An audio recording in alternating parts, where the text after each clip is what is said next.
नहमदुहु व नुसल्ली अला रसूलिहिल करीम बिस्मिल्लाहिर्रहमानिर्रहीम। मेरे दोस्तों, आज की हमारी वीडियो का उन्वान भी ख्वाबों की ताबीर है। आज की इस वीडियो के अंदर हम बात करेंगे कि कोई शख्स अगर ख्वाब के अंदर आसमान को देखता है या आसमान में खुद को देखता है, आसमान के अंदर उड़ता खुद को देखता है या आसमान की तरफ उड़ता वो खुद को देखता है, सात आसमान है, अपने आप को इसने पहले आसमान में देखा तो उसकी ताबीर क्या है, दूसरे में देखा तो उसकी ताबीर क्या है, यानी सातों आसमान में से किस आसमान पर है उसकी तफसील के साथ इंशाल्लाह मैं ख्वाब की ताबीर है आज इस वीडियो के अंदर आपको बताऊंगा। अगर मेरे दोस्तों आपका कोई ख्वाब आसमान के मुतालिक है तो आप इस वीडियो को एंड तक जरूर देखें, इंशाल्लाह आपको आपके ख्वाब की ताबीर इस वीडियो के अंदर जरूर मिल जाएगी। अगर इसके अलावा कोई और भी ख्वाब है तो वो भी आप कमेंट्स के जरिए आप हमसे पूछ सकते हैं। तो ख्वाब के जो पूछने का वक्त है मेरे दोस्तों वो है सुबह की नमाज के बाद से लेकर दोपहर ज़वाल से पहले पहले, इस वक्त के अंदर आप हमसे अपने ख्वाब की ताबीर पूछ सकते हैं। इसके अलावा वक्त के अंदर हम माजरत हैं, कोई और मसला है, किसी किस्म का भी कोई दीनी मसला है तो वो आप हमारे साथ किसी भी वक्त के अंदर हमारे साथ शेयर कर सकते हैं। इंशाल्लाह हम आपकी बेहतर से बेहतर रहनुमाई करेंगे। तो आगे बढ़ने से पहले छोटी सी हमारी गुजारिश है कि आप हमारे चैनल को सब्सक्राइब कर दें और बेल नोटिफिकेशन पर क्लिक कर दें। तो मेरे दोस्तों हम अपनी वीडियो को आगे बढ़ाते हैं। हजरत इमाम इब्न सरीन रहमतुल्लाह अलैह फरमाते हैं कि अगर कोई शख्स ख्वाब में देखे कि वह आसमान पर है तो दलील है कि सफ़र करेगा और इस दुनिया की इज्जत हासिल करेगा, और अगर देखे कि आसमान की फिजा में उड़ता है तो दलील है कि नेमत और बरकत के साथ सफ़र करेगा। और अगर मेरे दोस्तों कोई शख्स ख्वाब में देखे कि सीधा उड़ता जाता है, यानी कि आसमान की तरफ सीधा उड़ता जाता है, तो ये नुकसान और रंज की दलील है। अगर देखे कि आसमान पर इस नियत से गया है कि फिर जमीन पर कभी नहीं आएगा, तो दलील है कि बुजुर्गी और बादशाही पाएगा और बड़ा काम करेगा। और अगर आसमान से आजान की आवाज सुनी है तो दलील है कि खैर और सलामती हासिल होगी। और अगर कोई देखे कि आसमान से कोई परिंदा इसके साथ बात करता है तो दलील है कि वो खुशो खुरम रहेगा। हजरत दानियाल अलैहिस्सलाम ने फरमाया है कि अगर कोई शख्स ख्वाब में अपने आप को पहले आसमान में देखे तो दलील है कि इसकी मौत नजदीक है।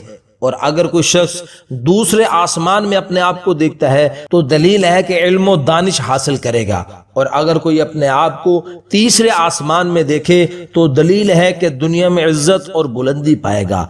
और अगर कोई अपने आप को चौथे आसमान में देखे तो दलील है कि बादशाह का दोस्त और मुकर्रब होगा।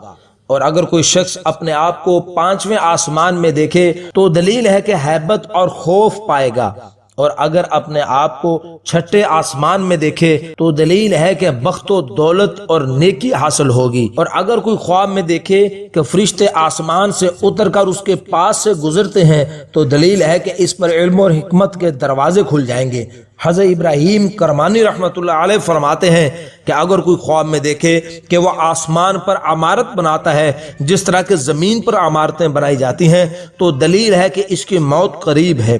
अगर कोई ख्वाब में देखता है कि आसमान से रेत या खाक बरसती है, अगर रेत और खाक थोड़ी थोड़ी बरसती है तो ये नेकी की दलील है, और अगर बहुत ज्यादा बरसती है तो ये बुराई की दलील है। अगर मेरे दोस्तों कोई शख्स ख्वाब में देखे कि आसमान से बिच्छू, सांप या पत्थर बरसते हैं तो दलील है कि इस मुल्क में खुदा का अजाब नाजल होगा। और अगर देखे कि अपने आप को आसमान पर लटका दिया है तो दलील है कि इसका मर्तबा बुलंद होगा। हजरत जाबिर मगरबी रहमतुल्लाह अलैह फरमाते हैं कि अगर कोई सातवें आसमान पर गया है, ऐसी जगह के जहां वहम भी नहीं जा सकता और नीचे नहीं आया, तो दलील है कि इसकी मौत करीब है और इसका अंजाम अच्छा होगा। और अगर ख्वाब देखने वाला नेक और साले है और देखे कि आसमान से उतर आया है तो दलील है राह दीर में जाहिद और परहेजगार होगा। अगर ख्वाब देखने वाला नेक और परहेजगार नहीं है तो दलील है कि गुनाहों से तौबा करेगा और वहां हलाक होगा। अगर देखे कि आसमान से जमीन पर आया है तो दलील है कि रंज और बीमारी से हलाकत तक पहुंचेगा और फिर सेहतयाब हो जाएगा। अगर कोई शख्स ख्वाब में देखे कि आसमान से गिरा है तो दलील है कि अल्लाह इससे नाराज है। हज़रत जाफर सादिक रहमतुल्लाह अलैह फरमाते हैं कि अगर ख्वाब में आसमान को सबज देखे तो दलील है कि इस मुल्क में खैर और सलाह और अमन होगा। और अगर ख्वाब में आसमान को सफ़ेद देखे तो दलील है कि इस जगह पर रंज और बीमारी होगी। اور اگر آسمان کو سرخ دیکھے تو دلیل ہے کہ اس ملک میں فتنہ عظیم برپا ہوگا، اور اگر میرے دوستوں خواب میں دیکھتے ہیں کہ آسمان معمول سے زیادہ روشن ہے تو دلیل ہے کہ اس کو دین میں روشنی حاصل ہوگی، اور اگر خواب میں دیکھے کہ آسمان کی پرستش کرتا ہے، پوجا کرتا ہے، تو دلیل ہے کہ بے دین اور گمراہ ہوگا۔ حضرت اسماعیل اشعث رحمت اللہ علیہ فرماتے ہیں کہ اگر کوئی خواب میں دیکھے کہ آسمان سے پتھر بارش کی طرح آتے ہیں تو اس کی دلیل ہے کہ اس جگہ سخت عذاب آئے گا، اور اگر دیکھے کہ آسمان سے گیہوں اور جو برستے ہیں تو اس بات کی دلیل ہے کہ اس ملک میں رنگا رنگ کے بے قیاس نعمت اور امن اور روزی کا بہترین ذریعہ لوگوں کو ملے گا۔ تو میرے دوستوں امید ہے کہ آپ کو اپنے خواب کی تعبیر اس ویڈیو میں ضرور مل گئی ہوگی، اگر نہیں ملی تو آپ کمنٹس کے ذریعے آپ ہم سے اپنے خواب کی تعبیر پوچھ سکتے ہیں۔ تو جانے سے پہلے پھر گزارش ہے کہ آپ ہمارے چینل کو سبسکرائب کر دیں اور بیل نوٹیفیکیشن پر ضرور کلک کر دیں۔ اپنا بہت سا خیال رکھیے گا، دعا میں یاد رکھیے گا، ملتے ہیں انشاءاللہ اگلی ویڈیو میں۔ السلام علیکم ورحمۃ اللہ۔